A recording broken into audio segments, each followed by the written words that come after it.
और चलिए अब जरा ये जीडीपी के जो आंकड़े हैं इन पर बातचीत करने के लिए इस वक्त हमारे साथ बेहद खास मेहमान जुड़ चुकी हैं। जानी मानी इकोनॉमिस्ट रुचिका भगत इस वक्त हमारे साथ हैं। स्वागत है रुचिका आपका। आप किस तरह से देख रही हैं मैम, खासतौर से जनवरी मार्च के बीच ग्रोथ सिमटकर जो 4% 1 पर आ गई है, क्या ये चिंताजनक है या आपको लगता है कि एक्सपेक्टेड लाइंस पर ही है? देखिए, अगर हम बात करें एक्सपेक्टेशन की, तो एक्सपेक्टेशन तो हमारी कम थी। एक्सपेक्टेशन थी हमारी 3.5% की। स्टिल बेटर है हमारी एक्सपेक्टेशन से। 4.1 पे पहुंची है हमारी जीडीपी जो है लास्ट क्वार्टर की। बट हाँ, बहुत सारे रीजंस थे अगर आप देखें इस लो ग्रोथ रेट के, जैसे हमने पहले ही एक्सपेक्ट किया था, क्योंकि हमें पता था ये रीजंस जो है अनअवॉइडेबल है और चल रहे हैं। अगर आप देखेंगे कि जैसे यूक्रेन वॉर है, वो एक अनअवॉइडेबल है जिसकी वजह से क्रूड ऑयल बढ़ा। तो क्रूड ऑयल के रेट बढ़ने की वजह से अगर आप देखें, हमारा पूरी इकोनॉमी जो है वो क्रूड ऑयल के ऊपर बेस्ड है। हमारा इंपोर्ट सेक्टर जो है, हमारे इंपोर्ट बिल्स जो है वो क्रूड ऑयल के ऊपर बेस्ड है। तो अगर एक क्रूड ऑयल ही बढ़ता है तो सारी इकोनॉमी पे उसका इम्पैक्ट पड़ता है। अगर आप देखें तो उसकी वजह से शायद हमारा जो जीडीपी था Q4 का वो कम तो है, बट हाँ हमारी एक्सपेक्टेशन से थोड़ा ज्यादा है। और ओवरऑल 8.9 का अनुमान 8.7 रहा है। ओवरऑल आप किस तरह से देखती हैं कि क्या प्रदर्शन अनुमानों के मुताबिक ही रहा, कम रहा या ज्यादा रहा? देखिए, जो हमारी अभी जो एग्जिस्टिंग सिचुएशन थी, जिस हिसाब से, जैसे मैंने आपको कहा कि एक हमारा कि जो यूक्रेन वॉर था, इसके अलावा अगर आप देखें इतनी जियो पॉलिटिकल टेंशन जो चल रही थी, हमारा इन्फ्लेशन रेट हमारा जो था 8% के करीब था। इतने सारे कारणों के बावजूद भी अगर आप कहते हैं कि मेरा जो है 8.9 पे कहीं आ रहा है जीडीपी, तो आई थिंक इट्स ठीक है। मतलब मैं ये नहीं कहूंगी बहुत अच्छा है, बड़ी अच्छी ग्रोथ रेट है, बट ठीक है। इतनी कंटीजेंसीज होने के बाद भी अगर हम इस रेट पे चल रहे हैं 8.9 पे, तो इट्स समवट गुड। मैं ये नहीं कहूंगी बहुत बुरी है या बहुत अच्छी है। मैन्युफैक्चरिंग की ग्रोथ माइनस रही है रुचिका। बहुत बड़ा इंडिकेटर है, इकोनॉमी का बहुत बड़ा पिलर है। इसके रिवाइवल के लिए क्या करना होगा, और मैन्युफैक्चरिंग में ये जो गिरावट रही है ग्रोथ की, इसके पीछे के कारण आप क्या मानती हैं? देखिए, अगर हम देखें तो हमारी इकोनॉमी बेसिकली 3 सेक्टर्स पे है। एक हमारा एग्रीकल्चर सेक्टर है, सर्विस सेक्टर है और मैन्युफैक्चरिंग सेक्टर है हमारा। जब हम एग्रीकल्चर सेक्टर की बात करते हैं, जैसे आपने अभी बताया, एग्रीकल्चर सेक्टर के अंदर 2.8 एक्सपेक्टेड था, बट अल्टीमेटली हमारा 4.4 ग्रोथ रेट है। That is good.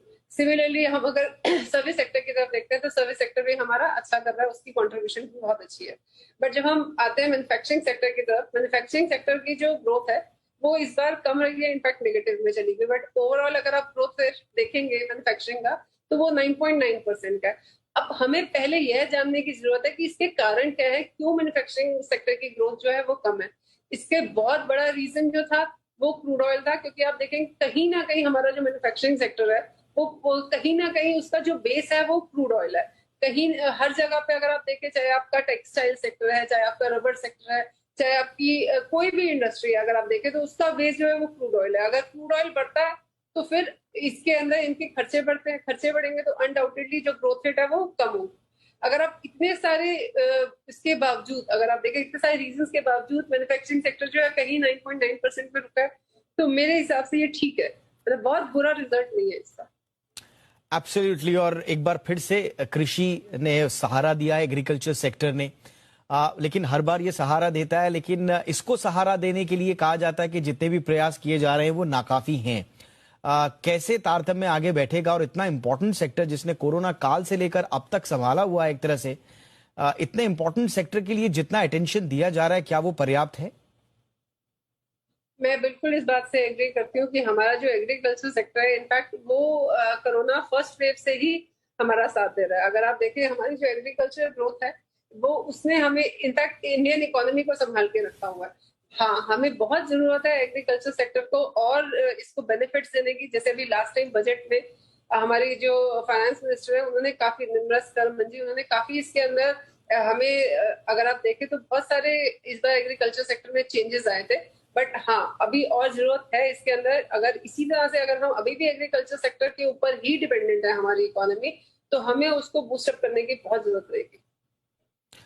एब्सोल्युटली। और रुचिका, अब आगे की राह, क्योंकि जिन जिन कारणों का हवाला एक्सपर्ट्स और इनफैक्ट आप भी दे रही हैं, Ukraine Russia war, inflation, crude, कमोबेश वही हालात आज भी हैं। इनफैक्ट हालात कुछ मामलों में तो खराबी हो रहे हैं। क्रूड का हम जिक्र करेंगे एक अलग सेगमेंट में। सो चिंताएं किसी भी मोर्चे पर कम नहीं हुई हैं। ऐसे में क्या इसी तरह का जो ट्रेजेक्ट्री है वो डाउनवर्ड्स देख रही हैं आगे, या कुछ कुछ इंडिकेटर्स ऐसे भी हैं जहां से सपोर्ट मिल सकता है?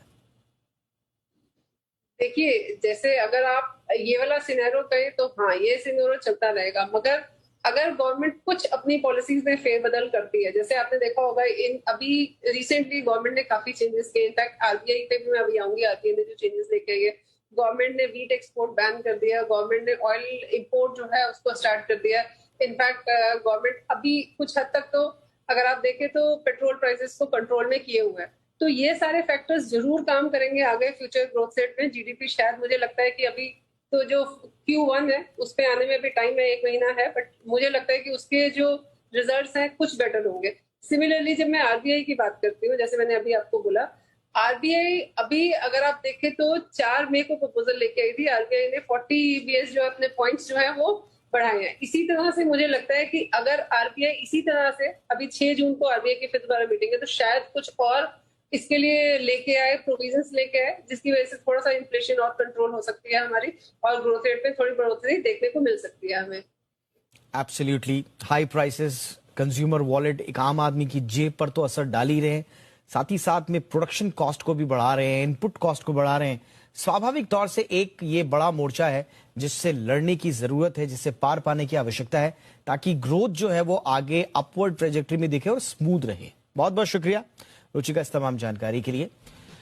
आगे बढ़ते हैं, आज की हमारी दूसरी कवर स्टोरी का रुख करते हैं जो जुड़ी है क्रूड से। अब सवाल यह है कि क्रूड आखिर एक बार फिर से क्रूर क्यों हो गया है।